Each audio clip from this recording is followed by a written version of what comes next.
I'm Terry Burton, Senator from the state of Mississippi, Senate District 31. I chair the Energy Committee and have the opportunity to serve on the board, and really appreciate the efforts that Ken and his folks put forth in making sure we have good, interesting, concise, on-time meetings. And so we're going to try to get us back on track here and finish up right at 3 o'clock. So without further ado, I will go a little bit into why we're here and what to expect here. It goes without saying that we in the legislature address diverse and complicated matters during the legislative session, possibly such as whether or not to allow alcoholic beverages to be sold at college football games or something like that. Among those issues, though, energy and environmental policies are given serious considerations regarding their significance to economic development and to job creation. For more than 4 decades, this board, the Southern States Energy Board, has published the Energy and Environmental Legislative Digest. And each year, the board endeavors to ensure the information representing the legislative trends in the South is accurate and complete. No other document provides such a comprehensive review of energy and environmental legislation from our member states. They are available outside at the registration desk. I would ask you to go by and get one if you don't have one, or go to the website and download it. Over 518 pieces of legislation were passed this year by the member states and territories. So pick up that copy or look at the website. The panel today will talk about the most prevalent issues they addressed in 2014 and in other years, and the panelists may give us some insight into what policies they think they may be considering in the coming years. In Mississippi in 2014, we passed mostly technical changes and tweaks to legislation that had already been in place for the most part. In 2013, we had a banner year for energy production in Mississippi as we addressed some of the severance tax issues and incentives for other sales tax incentives for energy-related projects and so forth and so on. We had a great year in 2013 with a lot of good pieces of legislation that we've talked about at these meetings since that time. In 2014, we passed several pieces of legislation I think were important. The Mutual Aid Compact between the state of Mississippi and the Mississippi Band of Choctaw Indians that allows participation under the statewide Mutual Aid Compact. That piece of legislation was vitally important to the tribe and to us, and development of the mutual aid plans and agreements between the political subdivisions of the state and the Indians is similar to those mutual arrangements with other states. It was vitally important where the tribe is located in Mississippi geographically that they be made a part of that mutual aid contract. Also, we passed a bill that revised the time period in which operations of an existing or proposed well must commence in order for an operator or consenting owner to receive alternate charges under a pooling order from the State Oil and Gas Board, another tweak in legislation that was already in place.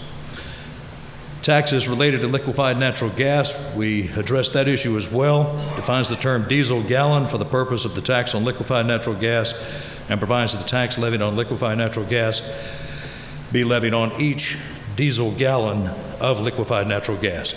We didn't know exactly how to tax it. We were hoping that people would convert utilizing natural gas in some instances in some of the fleets and so forth and so on, with compressed natural gas or liquefied natural gas, but we were trying to make sure that we had the tax issue correct and that we made sure that those issues were addressed in that piece of legislation there. Another bill we passed allowed the corporate name of electric power associations to include the words electric cooperative. In the state of Mississippi, the law said that these were electric power associations. Look at the acronym. Nobody wants to be the EPA. And so we changed the law that would allow them to again call themselves electric cooperatives. We allowed members of the electric power associations to electronically vote on matters as well. Now, we've had a great year in Mississippi, a great several years in Mississippi for energy and energy-related exploration, energy-related jobs, energy-related issues. I think next year, in 2015, it being election year for Mississippi, most of you all are going through elections this year. We go through those elections next year. We will utilize the Ole Miss strategy. I say that because I hear there's a game in Oxford this weekend that's going to be pretty interesting between Ole Miss and a team from our host state. The Ole Miss philosophy is sometimes a defense is the way to success because we can't seem to score. But anyway, we're gonna play defense for the most part in our next legislative session to make sure nobody does anything to roll back what we've done, that we make sure the environmentalists don't do a whole lot to hurt where we are and the progress we've made, particularly in that Kemper County coal gasification plant that is such a model being looked at across the globe. Our first speaker on the legislative panel is Delegate James Will Morefield of Virginia. Delegate Morefield was appointed to the Southern States Energy Board in April of 2014. He's been a member of the Virginia Assembly since 2010 and represents the counties of Bland, Buchanan, part of Russell, and Tazewell. Mr. Morefield is a member of the Virginia Coal and Energy Commission, the Virginia Tobacco Indemnification and Community Revitalization Commission. He serves on several committees in the Virginia House of Delegates, including Agriculture, Chesapeake, and Natural Resources Committee, Militia, Police, and Public Safety Committee, and the Counties, Cities, and Towns Committees. Delegate Morefield is the president of Gas Tech Incorporated, a natural gas fueling and transportation solutions company, holds a Bachelor of Applied Arts and Sciences from Midwestern State in Texas, and a master's degree in business administration from King's College. Let's welcome Delegate Morefield. Delegate, glad to have you with us. Come on up. Well, good afternoon. It's good to be here in Mobile. In fact, this is the first time that I've ever been to Southern Alabama. Looking around the crowd, and I see I have two colleagues of mine that fortunately I've had the opportunity to work with over the past, it's hard to believe, 5 years now. We've got Randy Marcus, who is representing Governor Terry McAuliffe's office. Randy, in fact, is the former chief of staff for our former Lieutenant Governor Bill Bowling. And then we also have Barbara. She is representing the Virginia Coal and Energy Alliance. So it's good to see you guys. But when I flew into the airport, and I'll never forget this, the first conversation that I had with someone, I was standing there waiting on my luggage to come by. And this guy comes up to me and he says, did you hear that FedEx and UPS are merging? And I thought to myself, well, why in the world is he talking to me about FedEx and UPS? And I said, no, I didn't know that. He said, you know what they're going to call it? And I said, no, what is it? He said, Fed Up. And I thought that was the corniest joke I've ever heard. So I know it has nothing to do with this presentation, but I just wanted to share it with you. But no, we've had a very interesting time in Virginia, particularly over the past year. We do have some exciting news. Many of you are probably aware of Dominion and several other large utilities, Duke Energy, announcing the Atlantic Coast Pipeline, which is a multi-billion-dollar project to the tune of almost $5 billion that will have a significant impact on the economy, not only for Virginia, but for West Virginia. I know we've got Governor Tomblin here, and then North Carolina as well. This pipeline will run from the south from Augusta County all the way down to the coast and provide more infrastructure for all of the Marcellus drilling that's going on right now in West Virginia, in Pennsylvania. Had a very interesting legislative session this past year. In fact, we were just recently called in a few days ago to deal with a near $2.4 billion shortfall that we were faced with. And obviously, this is due to the impact that the downturn in the economy has had in Northern Virginia. And it goes to show you that our economy in Virginia is extremely dependent on industry in Northern Virginia within the Fairfax, Augusta region with the dependency on federal dollars. So fortunately, we're all able to come to a compromise, and we do have even though we differ on many issues, I think that many of you agree in the state legislature that we all want to see the best interest of our states. And fortunately, we've got some very good leadership on both sides of the aisle in Virginia. I represent the portion of the coal fields and gas fields in Virginia. It's approximately 2 hours west of Roanoke. Obviously, those industries have been impacted dramatically the past 5 years, in particularly from EPA regulations and so forth, and then market conditions are to blame as well. But to give you an example, one county that I represent lost nearly half of their population. They went from 50,000 to close to 25,000 people in 30 years. And our districts geographically are growing. In fact, it takes me, for a House district, it takes me about 2 hours and 45 minutes just to drive from one end to the district. And so, that shows you how important the coal and gas industries are to our region. In fact, Buchanan County, 60% of that county's revenues are dependent on coal and natural gas severance taxes. Some things that we did and that we've done in the past in Virginia to promote energy and energy-related industries is we've provided incentives in the form of tax incentives for tax credits for energy-related industries.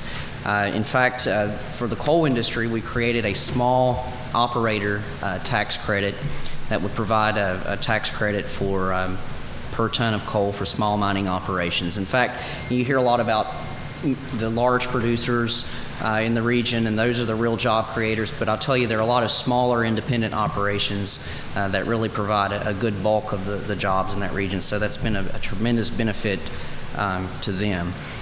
We've also granted localities the ability to tax a small percentage of the natural gas and the coal that's being exported from the region to be used for infrastructure development. It was always an amazement to me when I first ran for office and representing probably one of the poorest regions in the country. There were areas that virtually had no access to drinking water. And so for 50 years, we've exported a tremendous amount of coal and natural gas, but very little was reinvested back into the region. So we have some areas in the district that I represent that are just now getting access to drinking water, and you think, my goodness, it's 2014, what are we doing here? But this ability to give them that opportunity to use those funds to build infrastructure has been an extreme help to those localities and the people that live there. Something that we did as it pertains to natural gas, we created a certification program for natural gas installers for compressed natural gas. We also adopted legislation that would prevent the state corporation committee from regulating natural gas as it pertains to transportation. So what we're trying to do in Virginia is everything possible at the state level to promote these industries. It was mentioned earlier that I'm a partner in a natural gas company that's focused primarily on building fueling stations. Our goal is to eventually build a network of natural gas fueling stations within the region. All the coal and natural gas in Virginia is produced in Southwest Virginia, but there's one problem: we lack an infrastructure. So we realize that that most localities are cash-strapped.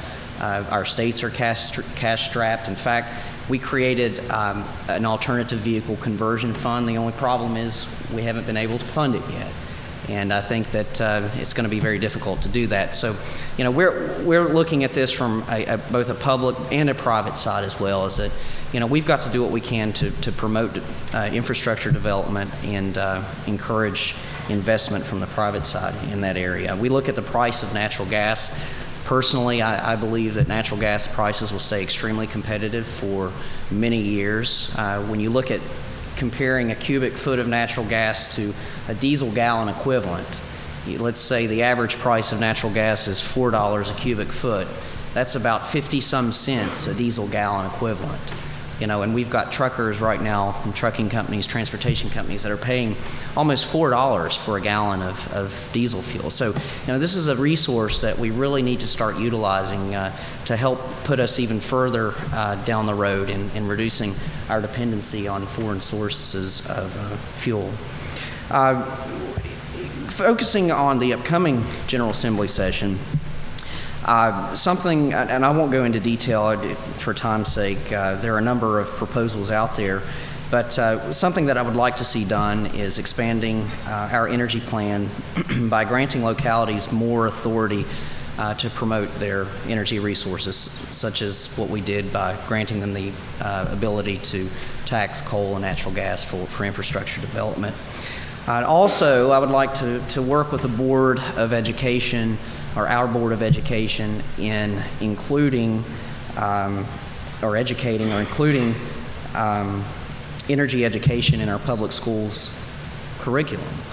I think that's a challenge that we have in our public schools today and I was part of that first wave of standardized testing, is that today we're teaching kids to take a test and we're not teaching them the skills and the things that they need to know to really survive in society.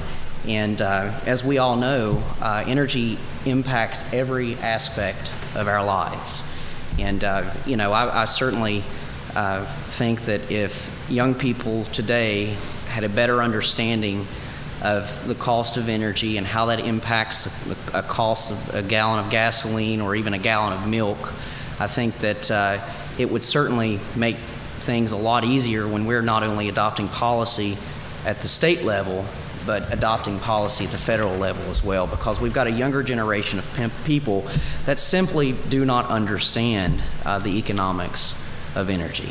But if they can see that they're saving money and they could potentially cut their utility bills in half and their transportation in half, I think that they would be out there supporting more policymakers to promote more feasible forms of energy. But as we mentioned before, people are now looking to state legislators as the real leaders. And I'm honored and proud to be a part of a state that's helped leading the way with all of you here as members of the Southern States Energy Board. So thank you, and I look forward to working with you for many years to come.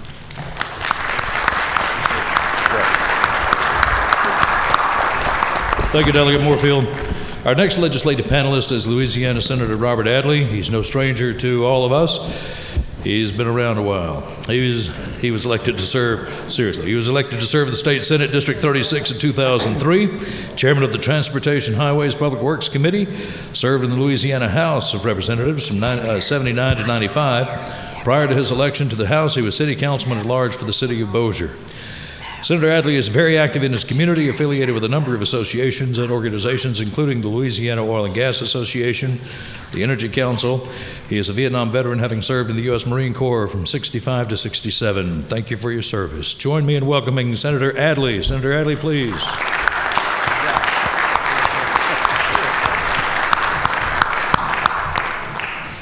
Thank you, Chair. That's nice. Look, I bring greetings from the great state of Louisiana. We're proud to be part of the Southern States Energy Board. With me today, the chairman of the Senate Natural Resources, Gerald Long from the Senate, and Joe Harrison from the House, and Ray Garofalo. We're thrilled to death to be part of this. I have to tell you, after your comments and after everything we've heard today, I kind of feel like the last fellow that married Elizabeth Taylor. I know what I'm supposed to do here, but I don't know how I'm going to really make it interesting for you folks. Look, I tried to analyze exactly what I thought was really, really important to share with you about what we did in the energy field this year. We had lots of bills dealing with energy, as we always do. Louisiana has been around for a long, long time as an oil and gas state. So I thought I'd bring to you today some good news and some bad news. And the good news is I can share with you how to solve all your financial problems, how to get all the money that you need to run your state, and it's really very simple. All you have to do is go invite these energy companies into your state, tell them what they need to do, give them all the resources and credits and anything else that they need, and as soon as they're successful and they start doing good and they get a lot of money in their pockets, you sue them. Now, here's the bad news. The bad news is that's the worst public policy you could possibly do. And I'm afraid in Louisiana, that's a step that we've taken. And we as legislators are elected to lead. We're not elected to be demagogues and play the game of big bad oil company or big bad business. We have to deal with what the facts are. Let me tell you what's happened in our state. In 2002, this fellow owns a piece of property. This piece of property is valued at $100,000. One oil company leaves a mess on his property. I saw it. It is a mess. The guy wanted $400,000 to fix the problem on the $100,000 piece of property. The oil company said, no, that's too much. We're not going to pay it. So they take him to court. They take the oil company to court. When they get in court, he's got a really bright lawyer. And this lawyer stands up and says, well, look, it's not just damage to the land that's a problem here. The problem is that this problem could have seeped on down into the groundwater. And now we got to fix the groundwater. The end result was a lawsuit in favor of the landowner for $32 million. By the time it was paid and interest and penalties and appeals, it was $72 million for a $100,000 piece of property. The problem with that is really, really even worse because nothing in the law requires the guy to fix the groundwater. And the groundwater doesn't even belong to him. It belongs to the people of Louisiana. So in 2003, we passed this piece of legislation and said, okay, if you're going to start suing people for what we call now legacy lawsuits, once you've been around long enough and been in this business long enough, you're going to have some of these legacy issues hit you. And so we passed legislation in 2003 that said if you go after one of these lawsuits, whatever money you get for groundwater, it's got to go into escrow, controlled by the state of Louisiana, to repair the groundwater. Well, the gold rush was on. The trial attorneys started filing a suit all over the state, anywhere they could find a hole in the ground. They didn't even have to provide evidence there was a problem. Just file suit, get in court, shake them down. And that's what was going on in the state of Louisiana. Until 2006, I show up and we pass a bill that simply says that you have to have some feasible plan if you go file this suit. And the people that really are qualified to establish that plan is the Department of Natural Resources at the state of Louisiana. So we pass a bill and we think this is going to take care of it. Well, the truth of the matter is it did a little, but it did not do much. They challenged that law for 2 or 3 years. It finally became constitutional in 2008. And then in 2010, our Supreme Court came along and said, not only can you sue them for what you might have contracted for or what regulatory damage they might have caused, you can sue them beyond what you actually contracted for. Then that created a really big mess for us, which prompted more legislation that came again this year. With the help of all these gentlemen that are in this room with me today, we were able to pass some legislation that laid out and described if you can go get these damages beyond what your contract was, we need to define that and describe what that is. And we were able to pass some legislation to do that in this session. But let me tell you how difficult this is. In the first bill we passed, I'm in the Louisiana Senate. I come out of Senate committee. It's a 5-member committee. I come out with a vote of 3-2. I get on the Senate floor, and I come off the Senate floor with a vote of 20-19. I get in House committee, there's 15 members. I come out of committee on a vote of 8-7. Before it's unanimous on the House floor, because we reached the final compromise on the bill. But it's those final compromises that seem to lead to the next session and the next piece of legislation. I'm telling you, you cannot imagine how much money is involved in these cases. It's hundreds of millions of dollars, and if you think you've seen lobbyists and good dinners and good meals, now you ain't seen nothing till these fellows show up. It is the worst policy for your state, because what happened to us was not only did we have some individuals with some certain attorneys filing suit, now we actually have some of our local parish entities who have filed lawsuits. Have filed lawsuits against the oil and gas companies, and then we have one of our own state agencies. One of our own agencies on its own, a rogue agency, runs out and files a lawsuit against 97 companies. 97. For things they did back in the 1920s, 30s, and 40s. Comparing them to the laws that we have on the books in 1980 and suing them. And when we get them in committee and we ask them, say, what, this appears to be bad policy. Well, why are you doing this? You know what the answer was? We need money. We can't tax them anymore. We just need money. The problem in Louisiana is simple, y'all. Our coast, We lose a football field a day. While we've been sitting in this room today, the state of Louisiana has lost a football field on our coast. And we lose a football field because the Gulf of Mexico is rising and the coast is receding.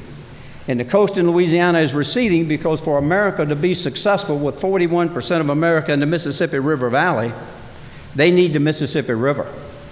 Because 80% of this nation's import and export goes out the mouth of the Mississippi. So they built levees on the Mississippi. That stopped our people from flooding. That was a good thing.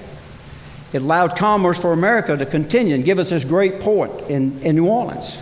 The problem is, when we built the levees, we removed the silt and the sediment that came down the river that went into our marshes and into our coast and replenished it every year. We don't have that anymore.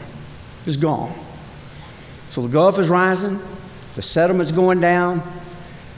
By the year 2023, when you visit New Orleans, it will be an island.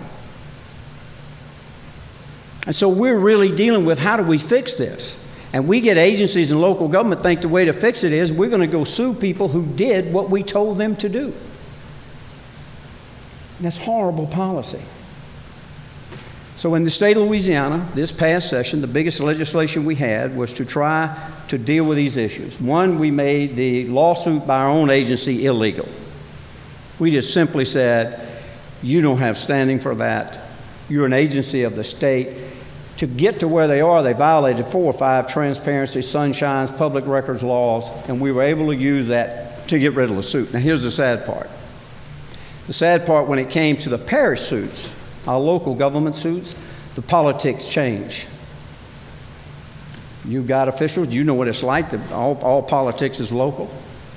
We got guys that normally would vote against anything like that until all of a sudden it's in their parish. And they're having to face the politics of facing their own elected officials telling them you're wrong about filing these suits. We got parishes that file lawsuits against oil companies for dredging in our marsh, and just this year, those same parishes are still filing for permits to dredge in the marsh themselves. So our problem is fairly unique. We believe that the ultimate answer for us is going to be some giant team effort, not only between Louisiana and the oil and gas industry, but between America itself, because we believe America plays a role in this. And we believe that with people like the Southern States Energy Council and others, that we'll be able to get there to ultimately fix our problem. But I'm telling you, it's large. And I'm telling you, for those of you, particularly you in the Marcellus and those places where you're really getting going now, it's going to come a day when you're going to be faced with these legacy issues. And they are unique, and they are difficult. And so my message to you today is fairly simple. As one who has been in public service since 1976, almost 40 years of it, your job and my job is to lead, and lead based upon the facts. I spent all of last week, I think, with the New York Times for days, fighting with them over this issue. Because they like to make you and me, particularly in the South, easy targets for their stories in the New York Times. And particularly if you're attacking some company. Y'all listen to me a minute. You got a highway contractor in your state? You lay any asphalt in your state? You know some bad stuff in asphalt? You know that? 70 years from now, some trial lawyer stands up and says, you knew there was bad stuff in asphalt, I'm going to sue you for it. And you followed the law. That's where these companies find themselves. So let me close by just telling you this. The best way I know how to share it with you is about an old man, a little boy, and a donkey. It's my favorite story. Seems this old man, a little boy, and this donkey were on their way to town. And this old man and little boy were riding the donkey. And people started walking by, looking at him and said, man, how bad is that? Those two people riding on that poor beast of burden like that. So the old man told the little boy, said, son, you get down and you walk a while. So they went a little ways, and as they went a little ways, people started coming by and said, man, isn't that just horrible? So that old man, with all his maturity and his years, making that poor child walk beside the donkey. So the old man said, look, you get up here, you ride the donkey, and I'll walk. They went a little ways, and people started coming by, criticizing him, said, can you believe that? Said, that young kid with all of his youth and energy and vigor making that poor old man walk beside the donkey? So the old man looked at the boy and said, look, we just both gonna walk. So they both get off the donkey and they start walking. Pretty soon people come by and start saying things like, well, how damn stupid is that? I mean, somebody could be riding on this donkey. So the old man, he got so frustrated, he said, we're just going to carry this donkey on our shoulders. So they picked up that donkey, they put him on the shoulders, and they headed for town. And just as they walked over this bridge, they lost their balance. And they dropped the donkey, and he fell off the bridge. He fell into the river, and the donkey, he drowned. And you know what the moral of that story is? You try to please everybody, you surely going to lose your ass.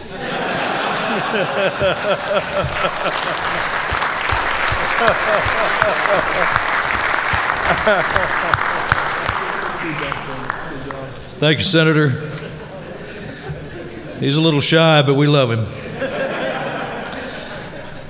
And now it's my pleasure to introduce our representative from Georgia, Lynn Smith. Representative Smith was first elected to serve in the Georgia House in 1996. She serves as chairman of the House Natural Resources and Environment Committee. She is championed for sound policies that protect the environment as well as the economy of Georgia. She exemplifies her commitment and leadership through legislation like the Water Stewardship Act and revisions to the Brownfield Act. She also serves as the Appropriations, Rules, and Reapportionment Committees. Representative Smith received numerous awards, and in 2011, 12, and 13 was one of the 100 most influential Georgians named in Georgia Trend magazine. The James magazine also named her as one of the most influential House members in 2013 as well. Representative Smith earned her bachelor's degree in education from the University of Georgia. Please welcome Representative Smith from Georgia.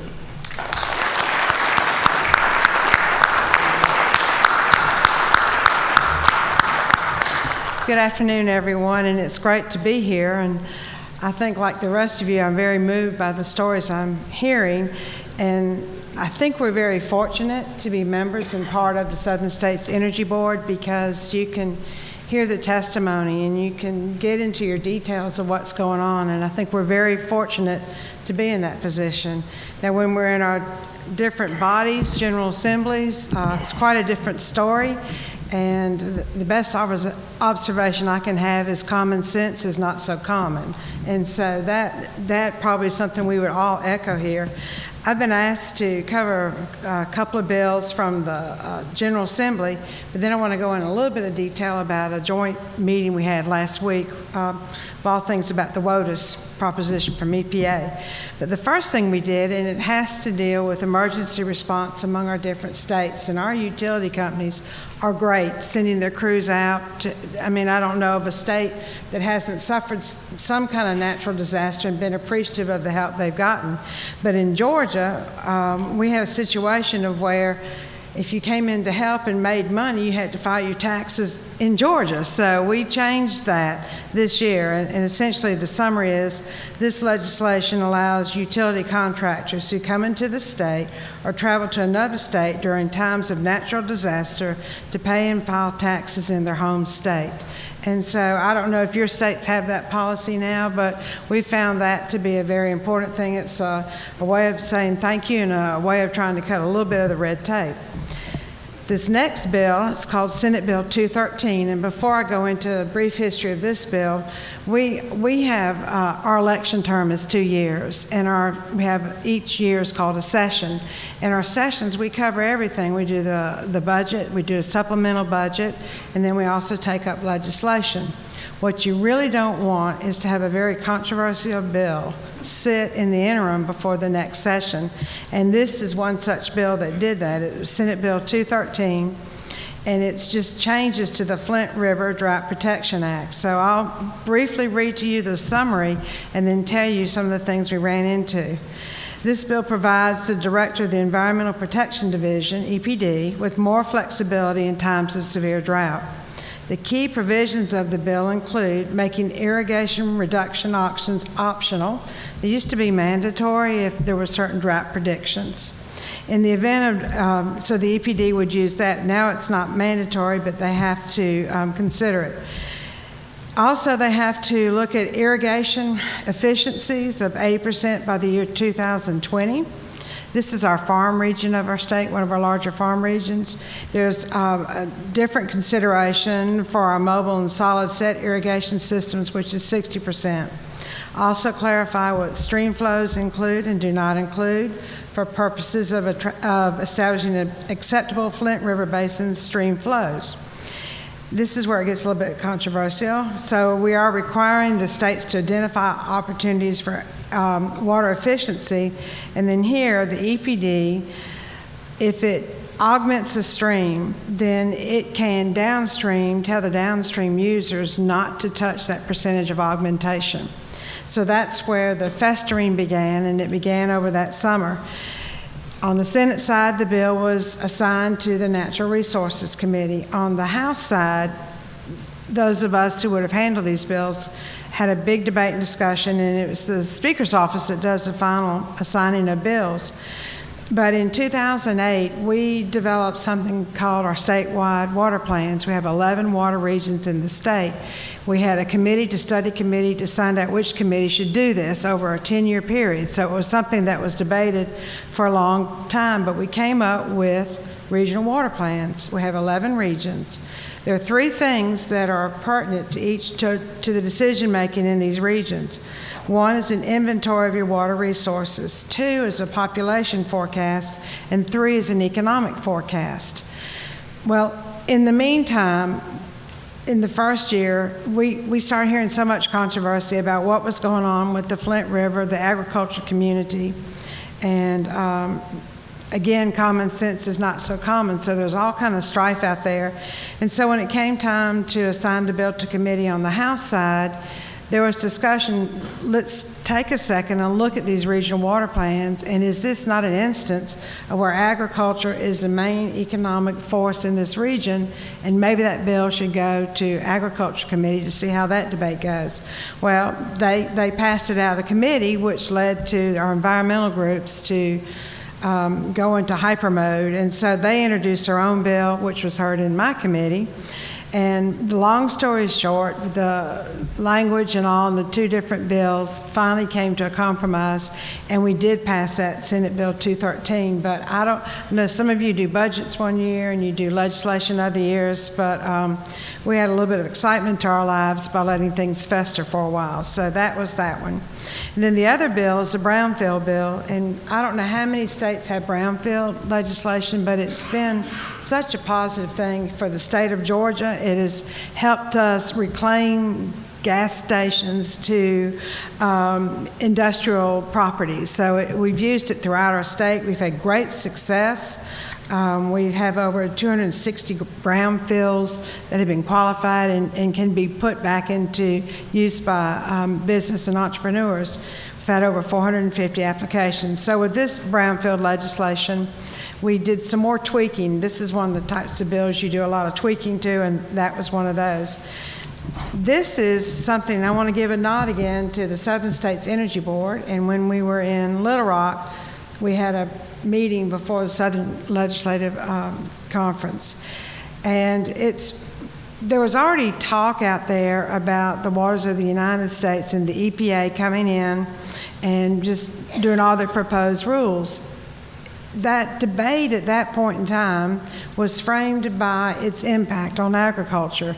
But when all of us were present at that meeting, we realized that it essentially covered a lot more territory than just agriculture. As a matter of fact, that was a very clever way to frame that issue. And so I made a call back to Georgia while I was there because we were getting ready to do a joint meeting of the House and Senate. And my counterpart, Senator Tolleson, was going to be here, but he's sick and wasn't able to come. And a nod out to Harry Geisinger, Chuck Martin, and then Senator Jeff Mullis and Senator Jack Murphy. Those are the other legislators who were here.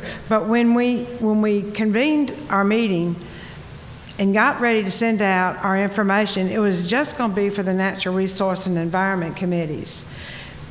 But because of Southern States Energy Board and their anticipation of this debate and their research into what was going on, we knew that this needed to be described in a much wider spectrum. So we brought in agriculture, economic development, utilities, and natural resources and environment. We have 236 legislators, House and Senate. We had over 40 legislators there during an election year in a difficult time for people to come to a meeting, and they all showed up to the meeting. And it was just what you hoped it would be. It was a educational type process to learn what was going on. But what's noteworthy were, again, who was there, and it was 40 legislators at least, but also who was not there. Now I want y'all to stop and think of what our topic has been today, and who do you think was not there? The EPA. And I don't know what to say to that other than to say, if this is an issue that they have put forth to our nation, and even though we might not have been the friendliest of crowds, to me, they had an obligation to be there, and they were not there, nor was the Corps. But we had two attorneys address us. One was an attorney, of all things, from the Southern Environmental Law Center, and I was glad to learn about who some of their foundation and monies come from. But they said the proposed rules would not add anything beyond regulatory guidance issued during the George W. Bush administration. And their premises was, what if we don't move forward? We would just end up with more confusion. So, wow.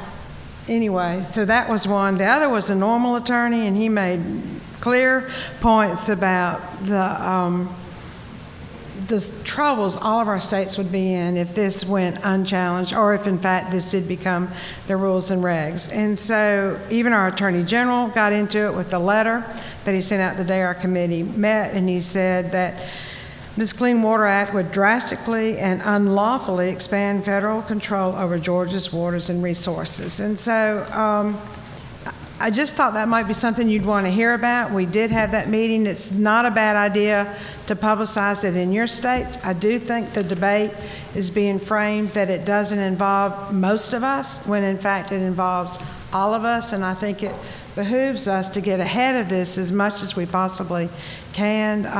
Unfortunately, we're not in session, so we won't have any legal standing in our comments, but there are lots of places that you can use. Your Farm Bureau, your Georgia Agribusiness, they all have resources you can use to make these comments. And if you are bored every day, you can check a website called regulations.gov, and you will feel so much better that we are not the only ones being picked on. Every other agency, every other issue in the United States is being swamped with new proposed rules and regulations, from banks and banking all the way down to where we are now. So thank you for the time.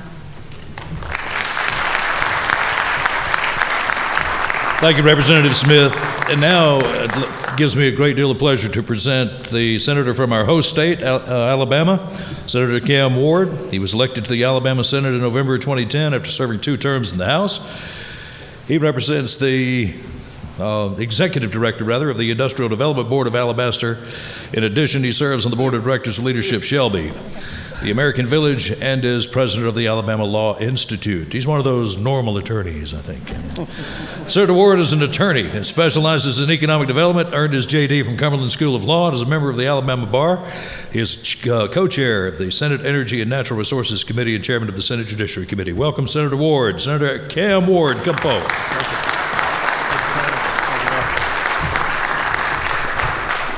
Well, first of all, I hate playing the cleanup batter, because there's not a whole lot to say left after we heard these wonderful speakers and everyone you heard from earlier. Representative Smith, let me just say, you talked about one of those attorneys who made things clear. I'm an attorney, and I can honestly say I've yet to find that attorney out there who makes things clear, particularly when it comes to environmental regulations. Senator Adley, I can tell you that while I've never lost my ass, I've had it chewed on several times. So I respect where you're coming from in the business we're in.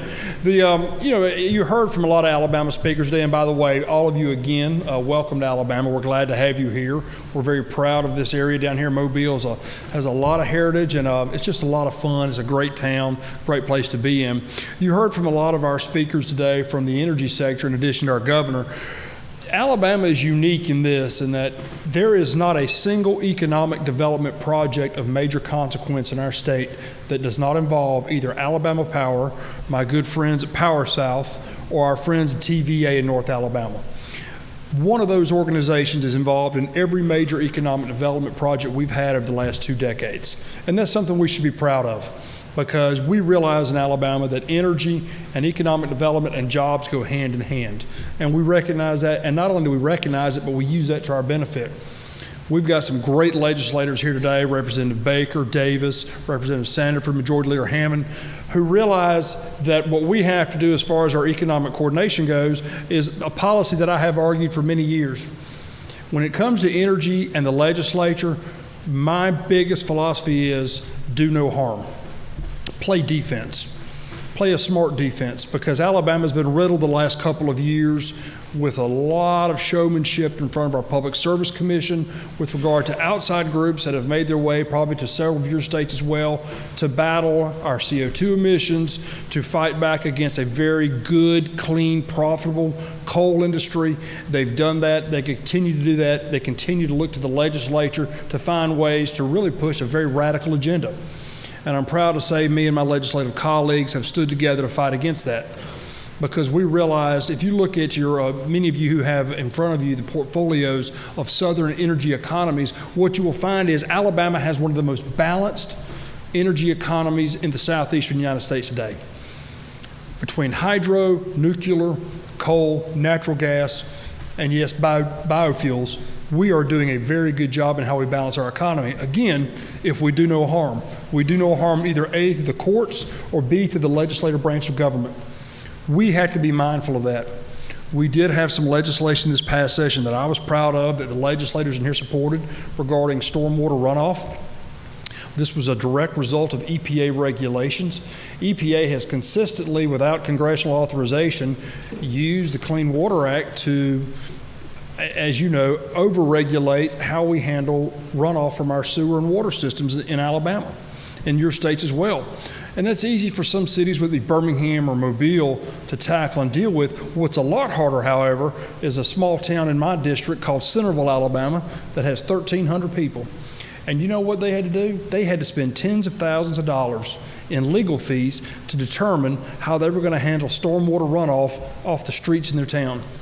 They were in compliance, however, with Alabama ADEM regulations, Alabama Department of Environmental Management. They were in complete compliance. However, they were unsure if they were in compliance with EPA regulations. And again, as Representative Smith said earlier, when it came time to sit down at the table of how do we get advice, what do we need to do to make sure we're in compliance, once again, EPA was absent. So here you have a town of 1,200 that has a budget that struggles. They depend on a Walmart for their largest source of income, and yet they spend a huge portion of their budget on legal fees. For what? To determine whether or not they're complying with regulations that aren't even on the books yet. And that's wrong. We passed legislation this last session that said, in short, unless you're clearly told otherwise, or unless there's a clear law and mandate in the federal government that says otherwise, you must follow the minimum standards set forward by the Alabama Department of Environmental Management, as it should be. We as legislators, we as local stakeholders, we have a voice in this process too, and we should have a voice in this process, because we're the ones paying the tab for it.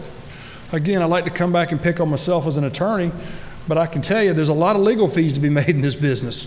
And there's a lot of legal fees that are made not at the expense so much as the individual private companies, but our local municipalities, our local county governments, and our state governments are paying the price today for the lack of inattention that EPA gives to these state and local authorities.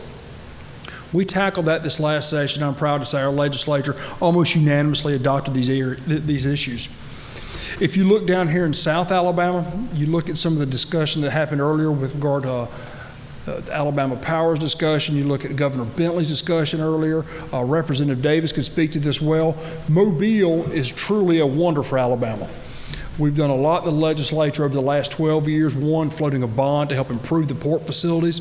But two, you look at the environmental and ecological balance that this area has, as well as the wonderful natural resources.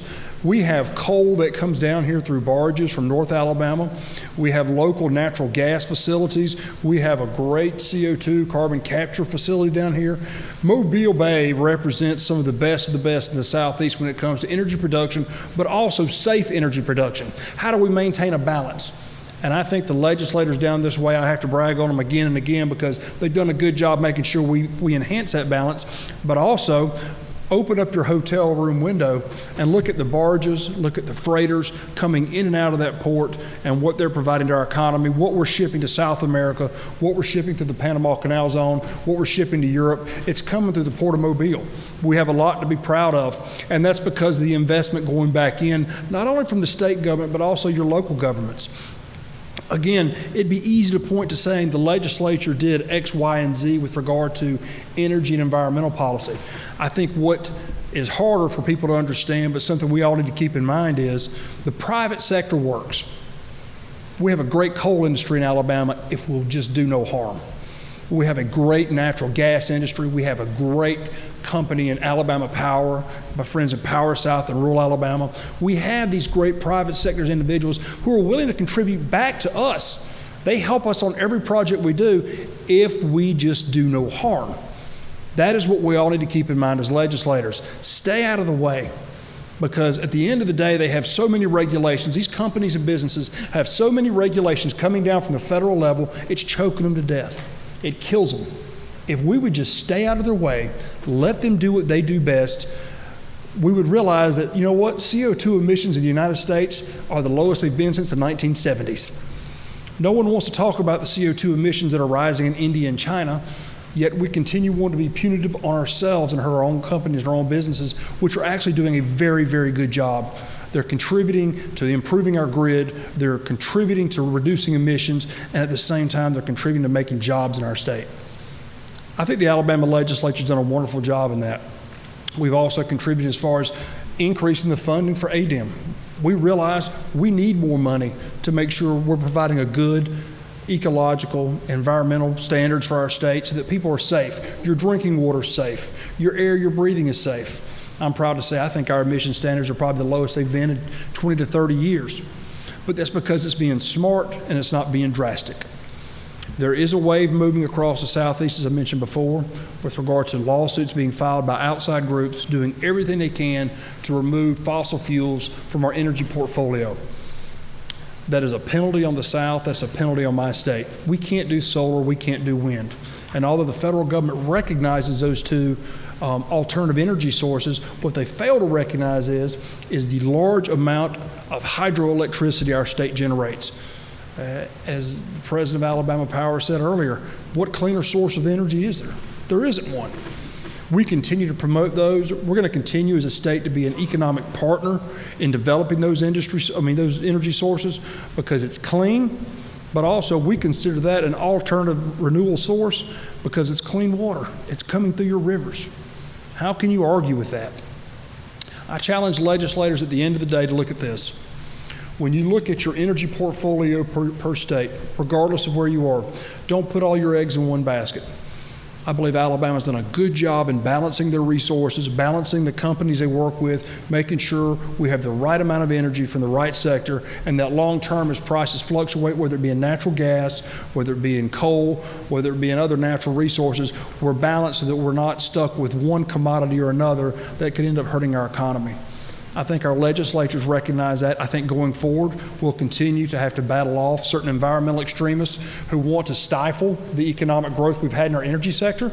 However, I think we're well prepared. We have a lot of legislators that participate in this conference.